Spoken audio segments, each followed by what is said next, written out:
2월 두 번째 주일 예배 자리 나오신 우리 모든 성도님들 환영하고 축복합니다. 오늘은 고린도전서 강의 두 번째 시간입니다. 1장 10절에서 17절 말씀 본문으로 본질에 집중해야 하나가 된다, 이런 제목의 말씀 나누겠습니다. 최근에 챗 GPT라는 것이 사람들의 입에 자주 오르내리고 있어요. 아주 화제가 되고 있는데, 간단히 소개하자면 그 인공지능 AI를 기반으로 해가지고 채팅을 통해 소통하는 서비스입니다. 근데 이게 왜 화제가 되는가 하면은, 구글이나 네이버처럼 어떤 일종의 검색 엔진들은 정보가 어디에 있는지를 찾아주는 데 그칩니다. 그런데 이 채팅 GPT라고 하는 것은요, 우리가 뭔가 질문을 하면 아예 문제를 해결을 해줘요. 뭔가 문제를 다 풀어주기 때문에 훨씬 더 사람들이 열광을 하고 있습니다. 제가 이 사이트에 들어가서 직접 해봤거든요. 아직은 이제 영어로만 서비스를 제공을 하는데, 회원 가입을 하면 저런 화면이 나타나게 됩니다. 그리고 이제 저 빈칸에다가 내가 원하는 질문을 이제 입력을 해야 돼요. 이제 영어로 써야 되겠죠. 제가 이런 질문을 했어요. 세상에서 제일 아름다운 여자가 누구냐? 이렇게 질문을 했어요. 혹시 제 아내 이름이 나오지 않을까 그런 기대를 했는데, 아니더라고요.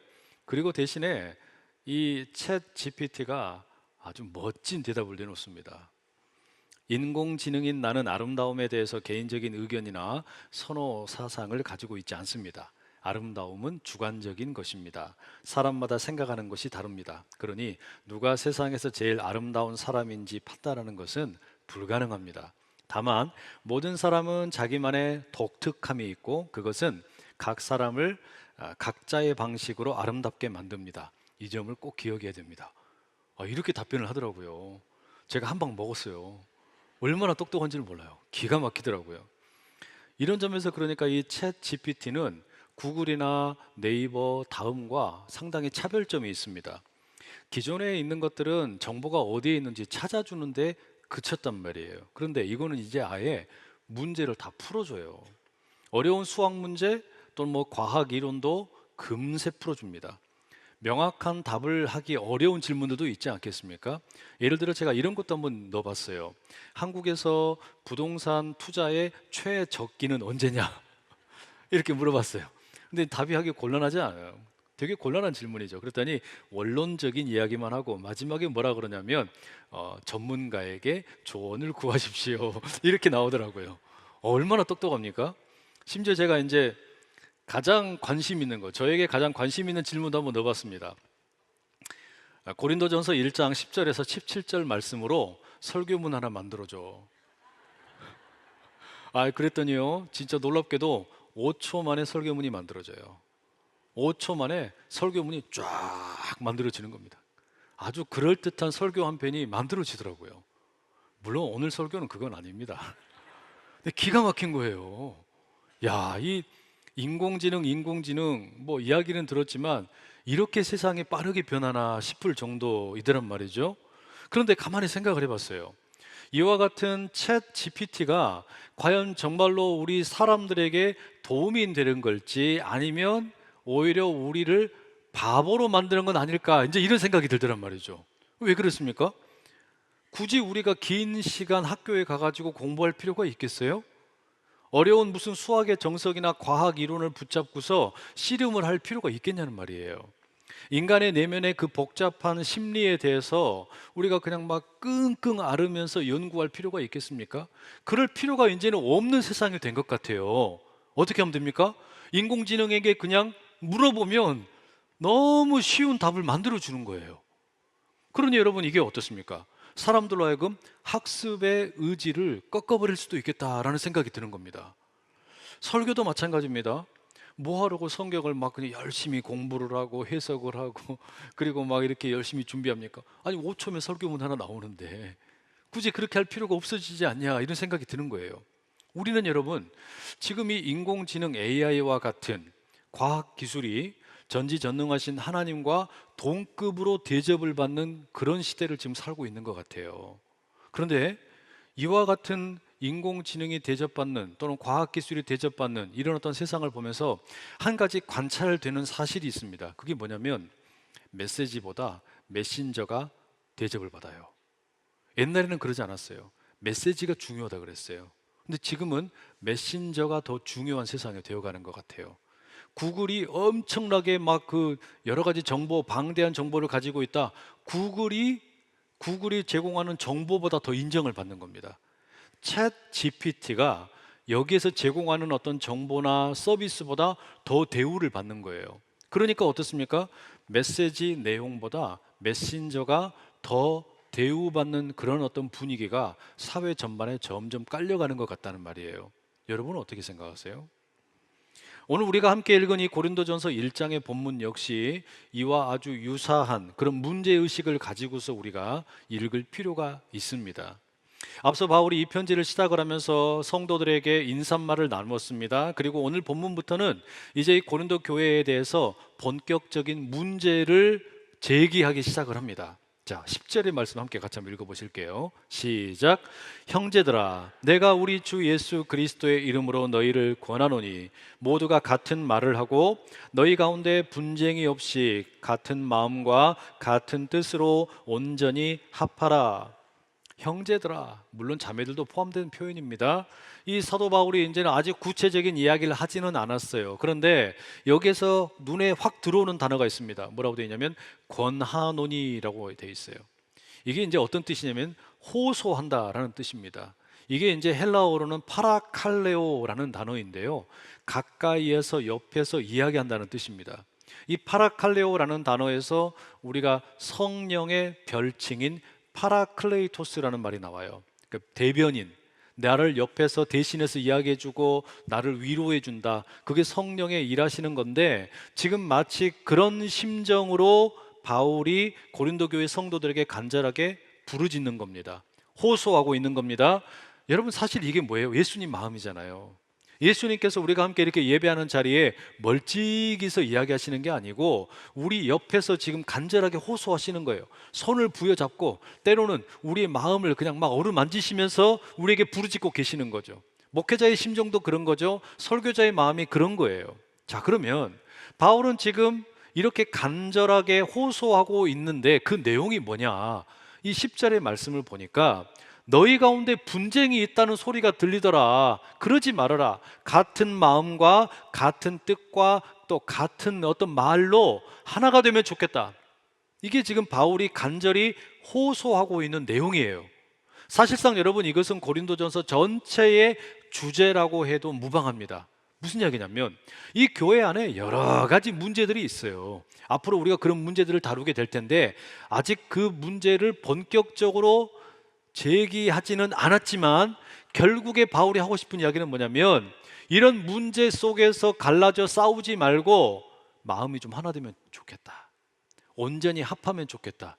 요 이야기 하는 거예요. 결국에 바울의 핵심은 한 마음을 품으라는 겁니다. 그래서 우리가 유심히 봐야 될 표현이 뭐냐면 이 10절 마지막에 온전히 합하라 라는 표현입니다. 이 온전히 합하라 라는 단어는요, 천막을 만드는 사람들 또는 이 놋쇠를 가공하는 사람들이 사용하던 단어입니다. 마태복음 4장 21절에도 이 단어가 사용이 되는데 야고보와 요한이 아버지와 함께 그물을 깁는 행위를 묘사할 때 쓰이는 표현이었어요. 자, 여러분 생각해 보세요. 우리가 찢어진 그물을 깁는다든지 혹은 천막을 여러 가지 조각을 맞추어서 만든다라고 생각을 해보세요. 이게 쉬운 일입니까? 그냥 되지는 않죠. 그물을 깁든지 조각을 모아서 천막을 만들든지 전체를 생각을 해야 돼요.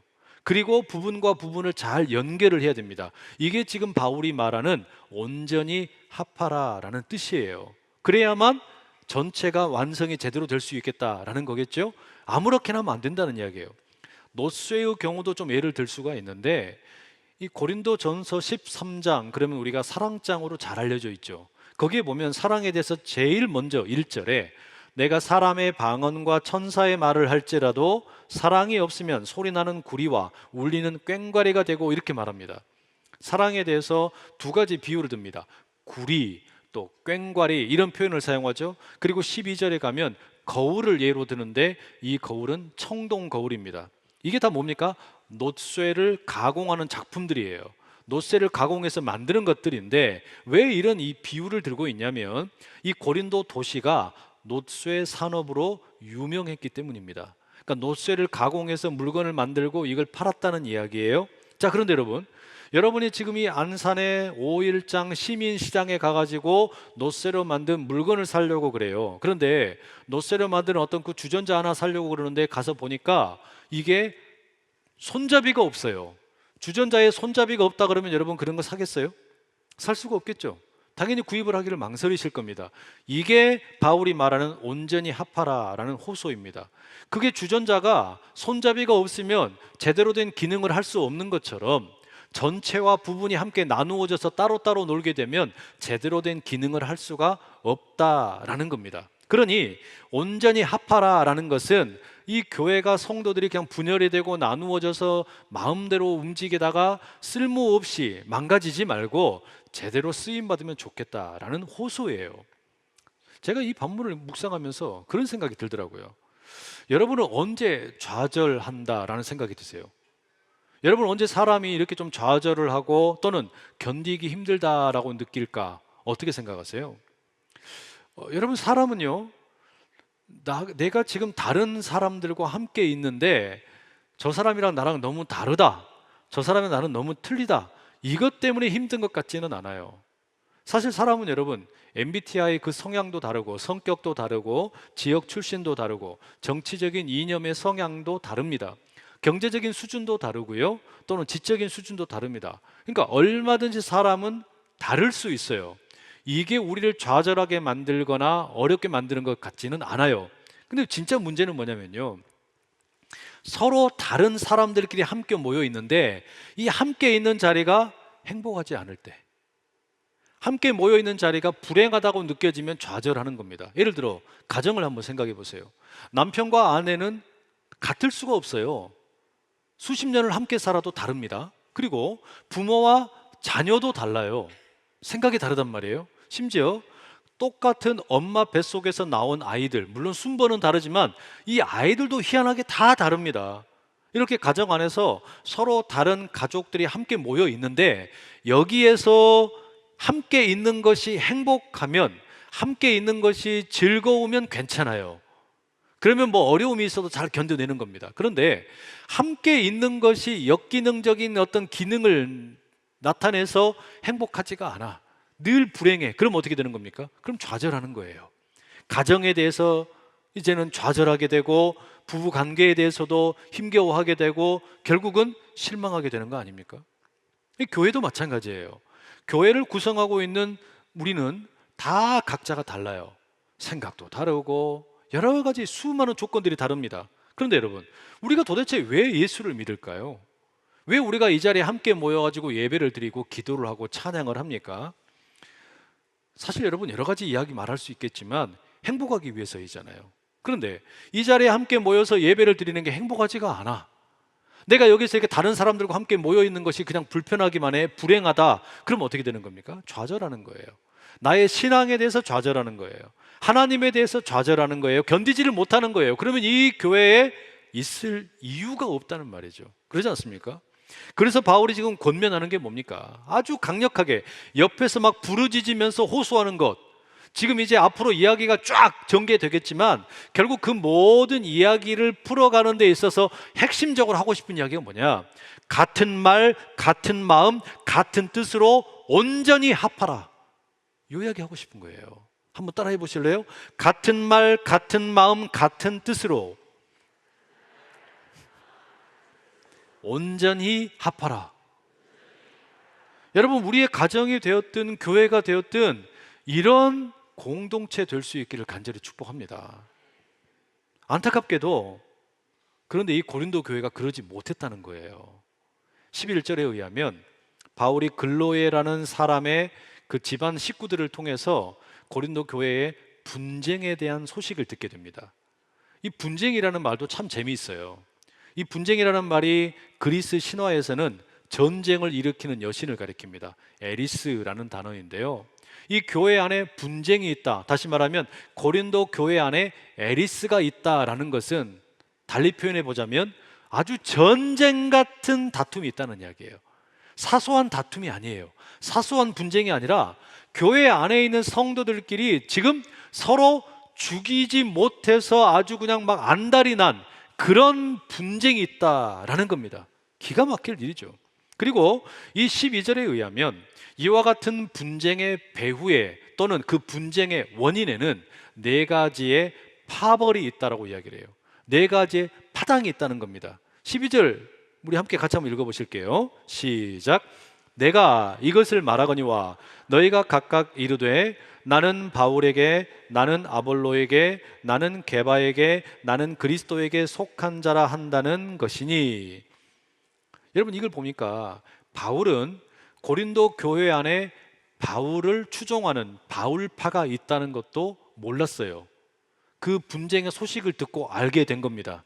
그러니까 여기 함께 언급된 바울, 아볼로, 게바, 그리스도, 이와 같은 지도자들이 이 고린도 교회의 분파의 중심에 있고, 이 사람들을 중심으로 해서 어떤 추종 세력들이 규합이 되고 세력을 키우는 이런 일은 아니었던 것 같아요. 그럼 뭘까? 그럼 왜 바울이 지금 이 교회 안에 바울파 또는 아볼로파, 게바파, 그리스도파 이런 어떤 그 파당들이 있다라고 이야기하는 이유가 뭘까요? 아마도 짐작을 하건대 이것은 바울이 분명히 지금 이 바울, 아볼로, 게바, 그리스도파의 대표자가 누구인지를 알고 있어요. 그러니까 그 모든 모임의 파당의 중심 세력이 누구인지를 알고 있는 겁니다. 그런데 이 교회를 분열시키는 파벌의 지도자들을 적시하지를 않습니다. 그 이름을 밝히지 않습니다. 대신에 사도들의 이름과 예수 그리스도의 이름 뒤에 그들을 숨기는 겁니다. 그리고 그들에 대한 직접적인 비판을 완화시키고 있어요. 왜 그럴까요? 이건 목회적인 배려예요. 목회적인 배려 때문에 그러는 겁니다. 그러니까 예를 들어서 그냥 A, B, C, D 4명의 사람 이름을 거명을 해서 너희들 안에 이렇게 4명의 중심으로 해가지고 파벌이 만들어져 있다는 거 내가 다 들었다, 이렇게 되면 어떻게 돼요? 직접적으로 그냥 비난이 갈 수 있잖아요. 근데 그렇게 하지를 않는 겁니다. 예를 들어 이거 그냥 상상을 한번 해보세요. 우리 교회가 그렇다는 건 아니에요. 우리 교회 안에 4개의 파벌이 있다, 한번 상상을 해보세요. 그런데 거기에 실제로 우두머리들이 있어요. 근데 지금 바울이 어떻게 이야기하는 거냐면 우리 교회 안에 이정현파, 한웅교파, 김주옥파, 한지훈파 이렇게 있다고 이야기하는 거예요. 무슨 이야기 되시죠? 그 뒤에다 숨겨놓는 겁니다. 왜 이렇게 하느냐? 이 파당의 문제라고 하는 것은 개인에게 모든 책임을 돌릴 수 있는 것이 아니고 도리어 이건 공동체의 문제다. 공동체 전체의 문화의 문제다. 이걸 이야기하고 싶은 거예요. 그래서 몇몇 개인에게 책임을 전가하고 끝낼 일이 아니라 공동체 전체가 어떻게 해야 성숙한 수준으로 올라갈 것인가, 이걸 지금 이야기하고 싶은 거예요. 그래서 바울의 목회적 배려가 여기에 숨어 있는 겁니다. 다시 바울의 이야기를 한번 돌아가 보면요, 이 고린도 교회 그 배경에 있는 고린도 도시를 한번 생각을 해볼 필요가 있어요. 지난 시간에도 말씀드렸지만 고린도는 기원전 146년에 이 로마에게 항거했다는 이유 때문에 완전히 파괴됩니다. 그리고 한동안 폐허 상태로 있었어요. 그러다가 이제 이 바다를 통해서 상품을 수송하는 그런 어떤 무역의 교두보로 삼기 위해서 기원전 44년에 다시 재건됩니다. 이 과정에서 이 고린도에 로마 사람도 들어오게 되고 그리스 사람도 들어오게 되고 유대인도 들어와서 함께 살게 됩니다. 함께 모여서 도시를 만들고 어우러서 이제 살아가는 거예요. 그러니 이 도시도 인종의 다양성이 있었고 도시에서 시작한 교회도 인종의 다양성이 있는 겁니다. 그죠? 자, 그럼 여러분, 이와 같은 국제 도시에 인종 간의 갈등이나 차별이 있었을까요? 없었을까요? 당연히 있죠. 그러면 이 지금 3가지 제가 언급드렸어요. 로마 사람이 있고 그리스 사람이 있고 유대 사람이 있다 그랬는데 누가 이들 가운데 가장 높은 대우를 받았겠습니까? 첫 번째 1등 시민으로 대접받는 게 누구였겠어요? 당연히 로마인이에요. 왜? 로마의 그 어떤 그 제국 가운데 무조건 1등은 누구냐면 로마 시민권을 가지고 있는 사람입니다. 로마 시민권을 가지고 있는 사람은 어디에서든지 그 다른 데서 재판을 받는 게 아니라 로마 황제에게 항소를 해서 재판받을 수 있는 특별한 권리가 있었어요. 그러니 무조건 1등. 그 다음에 이 고린도라고 하는 도시가 그리스 지역이니까 그리스 사람이 2등. 그 다음에 3등 유대인들 꼴찌예요. 왜? 이 사람들은 그 고린도에서 이방인으로 외국인으로 살고 있으니까 그냥 가장 대우를 잘 못 받았던 겁니다. 자, 문제는 고린도라고 하는 이 도시의 세속의 문화 가운데 그런 어떤 인종 갈등이 있는 건 그런가 보다 할 수 있어요. 문제는 뭐냐? 교회입니다. 교회에는 그럼 이런 문제가 있었을까요? 없었을까요? 교회 안에 이와 같은 어떤 인종의 갈등, 어떤 차별 있었냐 없었냐라는 거예요. 바울이 여기에 언급하고 있는 이 이름들을 가만히 봐보세요. 바울, 아볼로, 게바, 예수 그리스도는 빼놓고 이 세 이름을 보면요, 참 특이점이 있습니다. 바울이 누굽니까? 바울은 분명히 유대인이지만 태어날 때부터 로마 시민권을 가지고 있던 사람이에요. 그러니까 이 바울은 어찌 보면 로마인들을 대표하는 인물이 되는 겁니다. 아볼로는 누굽니까? 알렉산드리아 출신의 그리스 사람입니다. 그러니까 아볼로는 그리스 사람들을 대표하는 인물로 묘사가 되고 있어요. 그럼 게바는 누구냐? 베드로잖아요. 베드로의 아람어식 이름이 게바예요. 때문에 이 게바라고 하는 이름은 유대인들을 대표하는 어떤 상징으로 지금 사용이 되고 있는 겁니다. 이게 무슨 이야기냐면요, 결국에 이 고린도 교회가 그 고린도 세속 도시와 조금도 다를 바가 없어요. 고린도 도시에 파당이 있는데, 인종 갈등이 있는데 이와 똑같은 모습이 교회 안에도 그대로 있는 거예요. 그래서 인종 간의 갈등, 결국에 로마인들 중에서 예수를 믿게 된 사람들은 로마 시민권이 있는 바울을 따르고, 그리스 사람 중에서 예수 믿게 된 사람들은 그리스 사람인 알렉산드리아 출신의 아볼로를 추종하고, 그리고 유대인 가운데서 예수 믿게 된 사람들은 게바를 추종하는 일들이 일어나게 되었다는 이야기예요. 참 안타까운 일이잖아요, 그죠? 그러면 마지막에 언급된 그리스도파는 뭡니까? 바울파도 아니고 아볼로파도 아니고 게바파도 아니에요. 이건 뭐냐? 이 사람들은 이처럼 어떤 인종적인 어떤 그 분류를 따라서 파당이 짓는 거, 이걸 아주 싫어하면서 다른 모든 사람들을 깔보는 겁니다. 그리고 어떻게 교회 성도가 출신 지역에 따라서 나누어질 수 있느냐, 그건 옳지 않다 그러면서 거기까지는 괜찮아요. 근데 그 다음에 자기들만 진짜라는 거예요.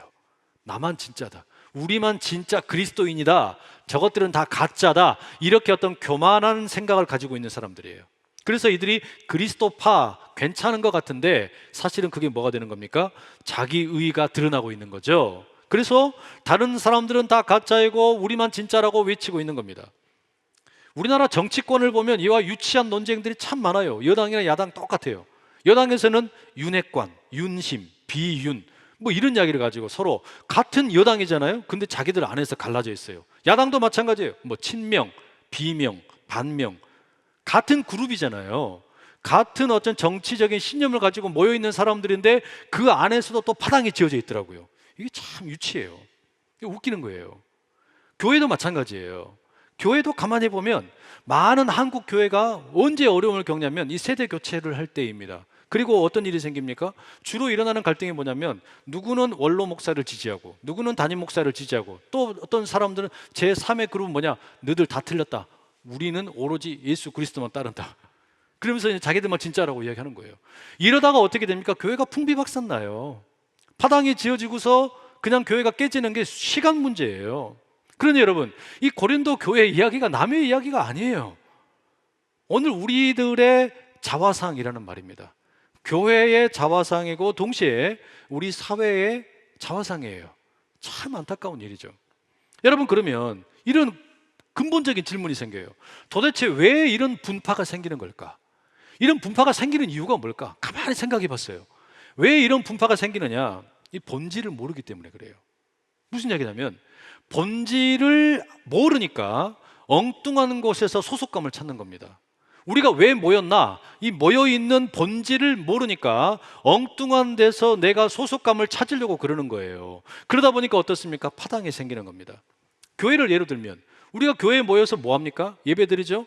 교회 본질은 예배를 드리는 데 있어요. 그러면 예배를 드린다라는 거, 그게 본질이고 예수 그리스도가 본질이에요. 나머지는 다 비본질이에요. 나머지는 다 부수적인 거라는 이야기입니다. 그렇죠? 그런데 우리는 예수에게서 내 인생의 소속감을 찾으려고 하는 게 아니라 다른 데서 소속감을 찾으려고 그러는 거예요. 교회 안에서도 뭐에서 소속감을 찾습니까? 출신 지역에서 소속감을 찾으려고 그래요. 학교에서 출신 이 소속감을 찾으려고 그래요. 내 사역팀에서 소속감을 찾으려고 그러는 거예요. 그게 아니에요. 그렇지가 않다라는 겁니다. 바울은 지금 바로 그걸 이야기하고 싶은 거예요. 제가 며칠 전에 다른 교회 장로님하고 식사를 했습니다. 이분이 지난 한 10년 동안 어느 한 기도 모임을 이끌어 오셨어요. 이제 새로운 10년을 좀 준비하려고 그러는데 어떤 비전을 품어야 할지, 어떤 비전을 이 기도 모임에 참여하는 사람들에게 제시해야 할지 고민이 된다라고 이야기를 하시더라고요. 그래서 저에게 혹시 조언할 부분이 있으면 말해달라라고 하시더라고요. 이 장로님이 가지고 있는 핵심도 뭡니까? 기도 모임으로 함께 하고 있는데 이 기도 모임의 본질이 뭔지 그걸 좀 다시 되새기고 싶다는 거 아니겠습니까? 무슨 말입니까? 우리가 기도 모임을 하러 있으면 본질이 뭐예요? 기도하는 거예요. 기도 모임의 이유는 기도하는 데 있는 겁니다. 그럼 나머지는 다 뭐예요? 부수적인 거예요. 나머지는 부수적인 건데 사람들이 기도 모임을 하는 거에서 소속감을 느끼는 게 아니라 다른 것을 통해서 소속감을 느끼면 어떻게 됩니까? 그게 파당을 일으켜요. 그게 분쟁을 일으킨다라는 말입니다. 여러분, 그러니까 우리가 어떤 모임을 하든지 간에 어떤 공동체를 만들든지 간에 여기 왜 모였냐? 우리가 여기 모인 이유가 뭐냐? 본질이 뭐냐? 이걸 꼭 기억을 해야 돼요. 그 본질에서 내 소속감을 찾아야지 다른 데서 소속감을 찾으려고 그러면 반드시 분파가 생겨납니다. 이 파당이 생겨난다는 이야기예요. 그래서 바울이 말하는 핵심이 바로 거기에 있는 겁니다. 본질이 뭐냐? 다른 말로 하면요, 메시지가 메신저보다 중요하다는 이야기예요. 바울, 아볼로, 게바 다 메신저예요. 이들은 부수적인 메신저이지 진짜 본질은 뭡니까? 예수 그리스도예요. 복음이란 말이에요. 그러니까 메시지인 예수 그리스도에다가 우리가 천착하고 거기에 우리의 마음을 둬야지, 메시지를 전하는 메신저, 설교자에게 마음을 두게 되면 이게 갈라진다는 이야기예요. 그러면 분파가 생긴다는 이야기입니다. 그래서 파당을 짓고 있는 이 교회 성도들에게 바울이 이렇게 질문을 합니다. 13절 함께 읽어보세요. 시작. 그리스도께서 어찌 나뉘었느냐? 바울이 너희를 위하여 십자가에 못 박혔으며 바울의 이름으로 너희가 세례를 받았느냐? 크게 보면 두 가지 질문이에요. 뭐냐면, 아니 어떻게 예수 그리스도께서 정육점의 고기처럼 나누어질 수 있느냐라는 거예요. 그래서 뭐 예수 그리스도를 한 4등분 해가지고 이건 내가 가져가고 저건 네가 가져가고 이렇게 나눌 수 있냐라는 거예요. 말도 안 되는 이야기죠. 두 번째 질문은 뭡니까? 훨씬 더 전곡을 찌릅니다. 핵심이 뭐냐? 당신들을 위해서 도대체 누가 죽었습니까? 누가 당신들을 위해서 죽었습니까? 나 바울은 고린도 교회 성도 여러분을 위해서 죽은 적 없어요. 나는 여러분을 위해서 죽은 적이 없어요. 여러분을 위해서 죽은 것은 누구냐면 십자가에 달리신 예수 그리스도다. 이거 이야기하는 거예요. 예수님이 여러분을 위해서 죽었지 내가 죽은 적이 없다. 그러니 예수를 붙잡아야지 나를 붙잡지 말라, 그 얘기하는 거예요. 그러지 않습니까? 그리고서 뭐라고 말합니까? 여러분에게 세례를 베풀 때도 예수 그리스도의 이름으로 세례를 베풀었지 나 바울의 이름으로 세례 베푼 적이 없어요. 단언하고 있는 겁니다. 결국에 이 두 가지 질문을 통해서 바울이 하고자 하는 말이 뭐냐? 예수 그리스도는 결코 나누어질 수 없는 분일 뿐만 아니라 또한 성도의 소속, 이 성도의 본질적인 소속은 바울이나 아볼로나 게바에게 있는 게 아니라 복음이신 예수 그리스도에게 있다는 거예요. 그 십자가에 있다라는 겁니다. 그러니까 성도의 삶이라고 하는 것은 예수 그리스도의 십자가에 전적으로 붙들린 것이 되는 것이고, 이 성도는 예수 그리스도의 이름으로 세례를 통해 우리 주님의 통치 안에 들어오게 되고 그 안에서 생명을 누린다, 이 선포를 지금 하고 있는 거란 말이죠. 이걸 잊어버리지 말라는 거예요. 여러분, 그러니까 우리가 코로나 시기를 겪으면서 이걸 뼈저리게 느꼈잖아요. 코로나를 하다 보니까 이 코로나의 어떤 그 전염성의 위험 때문에 교회가 행사를 줄이고 결국 남는 게 뭐만 남습니까? 가장 본질적인 것만 남은 거예요. 결코 양보할 수 없는 거. 심지어는 대면으로 모이지 못하면 비대면으로라도 우리가 마땅히 해야 되는 거. 그게 뭐예요? 예배밖에 안 남았어요. 나머지는 다 못해도 우리가 예배는 절대로 포기할 수 없다. 그래서 여러분, 이렇게 열심히 모이는 사람들이 어디 있습니까? 그죠? 결국에 식사를 하는 것도 중요해요. 섬기는 것도 중요해요. 교사하는 것도 중요해요. 뭐 여러 가지 우리가 다 해야 될 거 많이 있어요. 그런데 결국에 그건 다 부수적인 거예요. 남는 건 뭐냐? 예배밖에 없어요. 우리가 이 예배의 본질적인 것을 놓쳐버리고 다른 것을 더 소속감을 느끼고 그게 더 중요하다고 생각하는 순간에 무슨 일이 생기냐? 여기 안에 분쟁이 생겨요. 분란이 생긴다는 이야기예요. 그래서 우리가 때로 이럴 때 있지 않습니까? 뭐 출신 지역으로도 다툴 수 있어요. 또는 무슨 뭐 우리 교구가 어디냐로 다툴 수도 있어요. 또는 내 사역팀이 뭐냐 이걸로도 다툴 수도 있어요. 오만 가지 분쟁을 일으킬 수 있는 요인들은 깔려 있는 겁니다. 근데 이걸 어떻게 해결하냐? 방법은 하나밖에 없어요. 본질이 뭐냐 이거예요. 우리 여기 모인 이유가 뭐냐? 왜 우리가 여기 함께 모여서 이런 시간을 갖고 있느냐? 예배밖에 없잖아요. 예수 그리스도의 십자가가 우리의 본질이 되고 우리는 하나님에게 예수 그리스도의 이름으로 기도하며 찬양하며 예배드린단 말이에요. 이게 우리 모두를 하나로 만들어주는 거라 이런 말을 하는 겁니다. 이어지는 14절에 보면 바울이 자신이 이 그리스도 이 고린도 교회에서 그리스도와 가이오 그리고 스데바나와 같은 몇 명의 지도자를 제외하고서는 세례를 베풀지 않은 게 너무너무 잘한 일이다라고 말을 합니다. 왜냐? 아마도 이 고린도 교회 안에서 사람들이 이런 생각을 했던 것 같아요. 누가 나에게 세례를 베풀어 주었는가? 그 세례를 베푼 분을 추앙하는 그런 문화가 있었던 것 같아요. 야, 나는 바울에게 세례 받았다. 야, 나는 아볼로에게 세례 받았다. 야, 나는 베드로에게 세례 받았다. 이렇게 하면서 그런 식으로 파당이 만들어지는 거예요. 근데 바울이 지금 이야기하는 게 뭡니까? 그게 중요한 게 아니다. 당신에게 누가 세례를 베풀었냐? 그게 중요한 게 아니라 세례를 통해 본질이신 예수 그리스도와 함께 연합되는 거, 이게 진짜 중요하다. 그 얘기하는 거란 말이에요. 그러니까 여러분, 우리 교회를 한번 생각을 해보세요. 또 한국에 있는 교회들 생각을 해보세요.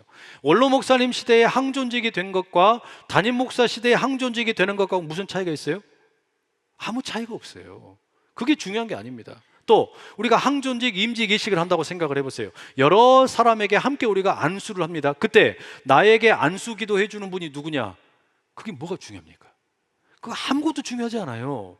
진짜 중요한 건 뭐냐면 내가 예수 그리스도에게 충성을 다짐하고 헌신을 다짐하고 이 교회 일꾼으로 내가 부름받아서 세워졌다라는 사실, 그게 본질이잖아요. 그게 본질이라는 이야기예요.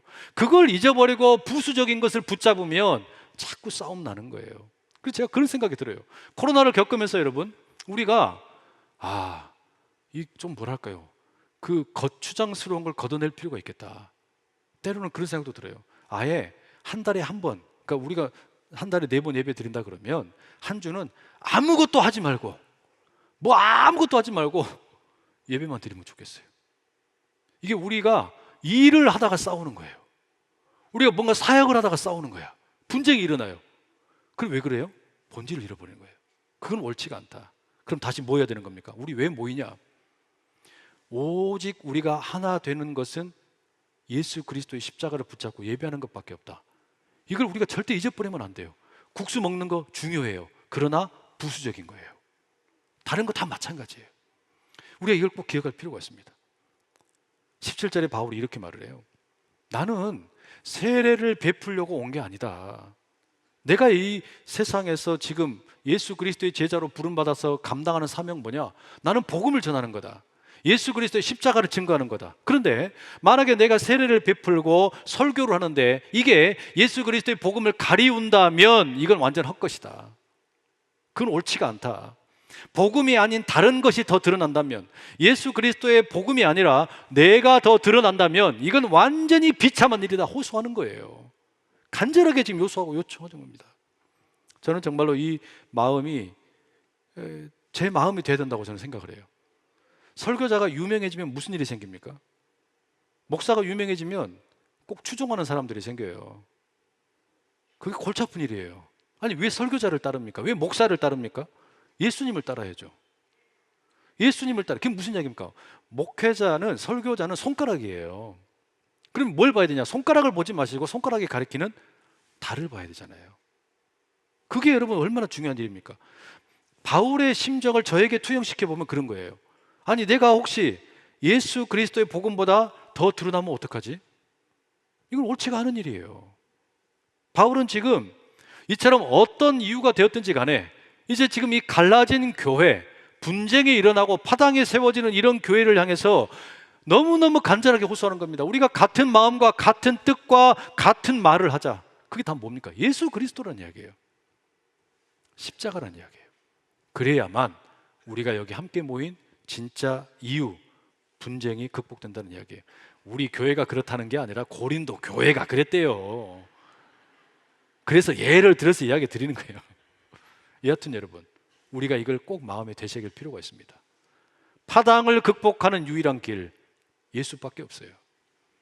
예수로 하나 되고 예수로 우리가 생명을 얻습니다. 왜냐? 예수 그리스도께서 우리의 본질이 되시기 때문입니다. 이 믿음 가지고 함께 나가는 우리 모두 될 수 있기를 축복합니다. 기도하겠습니다. 사랑하는 주님, 네 개의 파당으로 나누어져 신음하던 고린도 교회처럼 우리 안에도 그런 못된 본성이 있음을 고백합니다. 예수 그리스도 우리 주님을 갈기갈기 찢어버리고 엉뚱한 곳에서 쉼과 안식을 누리고 소속감을 느끼려고 할 때가 참 많습니다. 예배하는 것보다 일하는 게 더 좋을 때도 있고, 주님께 찬양하고 기도하는 것보다 사역을 하는 게 더 즐겁게 느껴질 때도 있습니다. 그러나 주님, 우리로 하여금 진정한 본질이신 예수님께 붙들리게 하시고 우리가 함께 모여서 예배를 드리는 것이 진정 우리에게 주어진 소명임을 기억하게 하옵소서. 예수로 하나 되는 은혜를 누리게 하옵소서. 우리를 하나 되게 하시는 예수님의 이름으로 기도드립니다. 아멘.